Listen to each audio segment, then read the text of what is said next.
Азыркы өтө турган темабыз Кыргызстан 1953-64 жылдарда.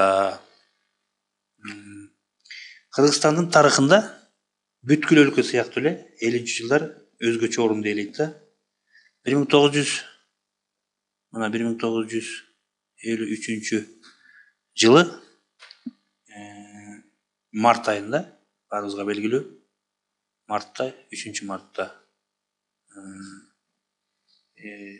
Советтер Союзун 24 жылдан бери башкарып келет, 24-жылдан бери башкарып келе жаткан Иосиф Виссарионович Сталин дүйнөдөн кайткандан кийин сталиндик социалисттик өнүгүү доору аяктап, социалисттик демократияны өнүктүрүү үчүн аракеттер жүргүзүлгөн да. 1953 жылы сентябрда Никита Сергеевич Хрущев КПСС БКнын, Советтер Союз коммунисттик партиясынын борбордук комитетинин, КПСС БКнын биринчи секретарь катчылыгына шайланат дагы. Өлкөдө Сталиндин герб башына сыйынуунун жана культ личности деген сыйынуунун кесепеттерин жоюу, коомдун экономиканын, саясий жана маданий чөйрөлөрүн реформалоо иштери башталган. Мына ушундай шартта Кыргызстанда дагы партиялык башкаруунун демократиялык принциптерин ишке ашырууда 1950-61 жылдарда Кыргызстандын коммунисттик партиясынын, Кыргызстан КПК БКнын, Кыргызстан коммунисттик партиясынын борбордук комитетинин жетектеген биринчи катчысы, ошол кездеги биринчи катчысы мына сүрөттө турат, Исхак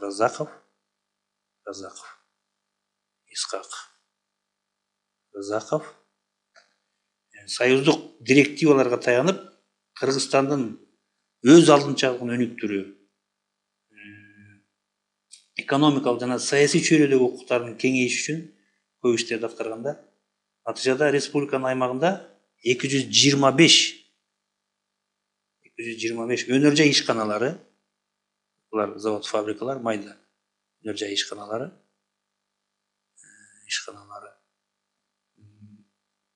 атайын орто жана кесиптик техникалык окуу жайлары, жалпы союздук башкаруудан республикалык башкарууга өткөн да. Ошол өнөр жай ишканалары, орто окуу жайлары, кесиптик техника окуу жайлары мурун Москванын башкаруусунда болуп келсе, Разаковдун убагында республикалык башкарууга өткөн. Мындан тышкары республикада жергиликтүү башкаруу органдарынын сот бийлигинин көзөмөлдөөчү укуктары да бир кыйла кеңейтилген да.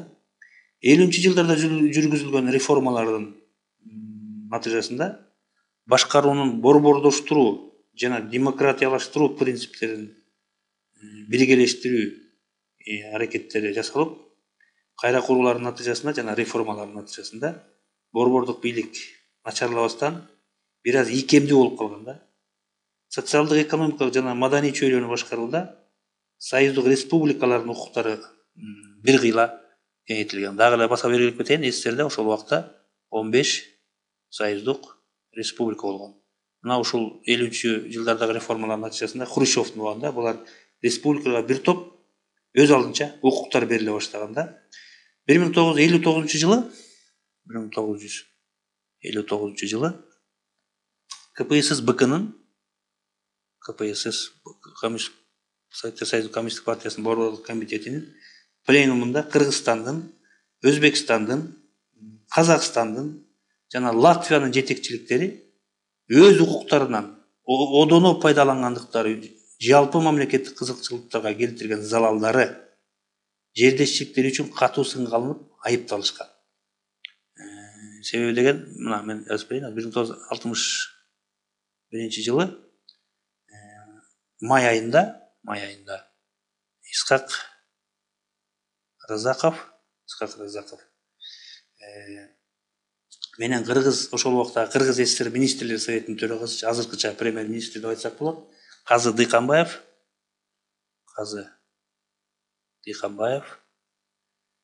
республиканын өз алдынчалыгын кеңейтүүдөгү активдүү аракеттер үчүн кызматтарынан бошотулган. Бул эмне деген сөз? Бул мындай деп түшүндүрөлүчү. Башкача айтканда Исхак Разаков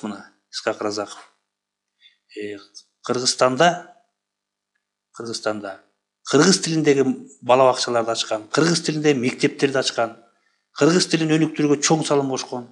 Мына ушундай только кыргыз эли үчүн мындай көп аракеттер жасагандыгы үчүн бул Москвага, борбордук бийликке жаккан эмес. Ошондуктан Исхак Разаковду баягы 1961-жылы кызматтан алышкан. 1963-жылы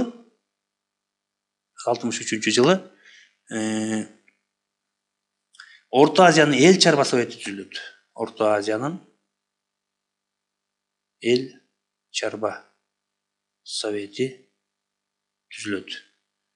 Ага бул советке бул аймактын экономикасына жетекчилик кылуу милдети жүктөлгөндө эл чарба советинин түзүлүшү менен улуттук республикалардын 50-жылдардагы реформа учурунда алган укуктары баягы жогоруда айтпадыкпы, реформанын началында республикага бир топ укуктар болот. Мына ушул советтин түзүлүшү менен ал укуктар кайра алынганда 50-жылдарда жүргүзгөн реформалар, Кыргызстандагы 50-жылдарда жүргүзгөн реформалар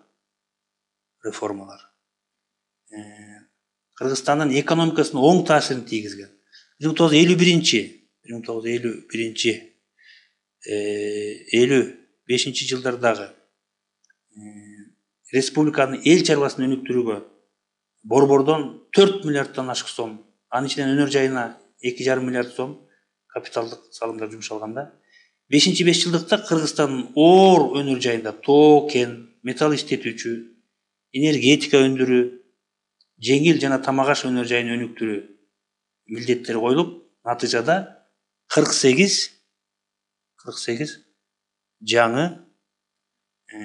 ишканалар ишке киргизилген.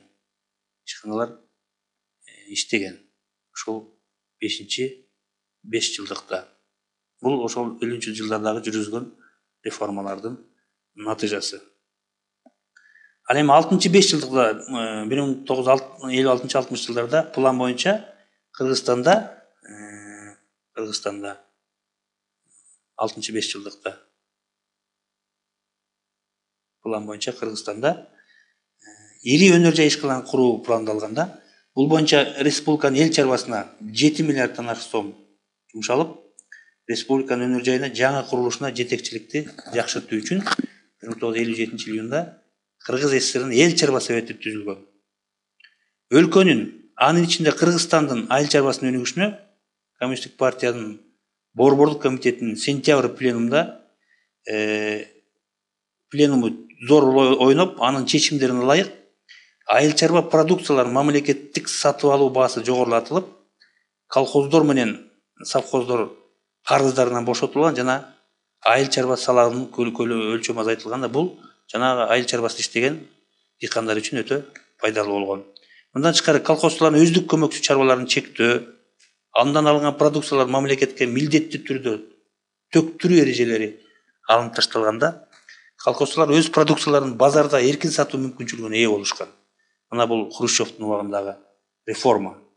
Колхозчулардын эмгегин ай сайын, 2 квартал сайын аванслоо, колхоздогу эмгек үчүн аларга кошумча акы төлөө тартиби киргизилген. Мына ушундай шарттарда Кыргызстандын айыл чарбасында зор ийгиликтер жаралган. Кыргызстандын айыл чарбасында зор ийгиликтер жаралган. Алардын бири Кыргыз ССР ушул реформаларды ишке ашырууда жетишкен ийгиликтер үчүн 1957-жылы Кыргыз ССР Ленин ордени менен, мына бул жерде Ленин орденин биз ошол кездеги тартып койдук, Ленин ордени менен сыйланган. Ленин ордени менен сыйланган. Андан тышкары 52 Кыргыз ССРнин 52 эмгекчи дыйканга, жумушчу дыйкандарга социалисттик эмгектин баатыры, мына бул жерде ошол жылды орден наамдын сүрөтүн көргөздүк, эмблемасын. 52. Алардын ичинде белгилүүлөр мына Кызылчаны өстүрүүдө Зууракан Кайназарова, Таширов ошол убакта экинчи жолу социалисттик эмгектин баатырлары болуп даңкталышкан да. Жетишилген ийгиликтерге карабастан бирок 60-жылдардын башында Кыргызстандын айыл чарбасында жалпы экономикалык өсүштүн артта калган. Администрациялык буйрукчулук ыкма жанагындай менен колхоздорду ирелиштирүү, чоңойтуу, кеңейтүү, кыштактарды зордук менен көчүрүү, өздүк көмөкчү чарбаларды ыксыз чектөө, жергиликтүү шарттарды эске албастан жүгөр өстүрүүнү баардык чарбаларга таңылоо, кошуп жазуу, приписка дейт жанагы. Көз боемочулук айыл чарбасынын начарлашына алып келген да.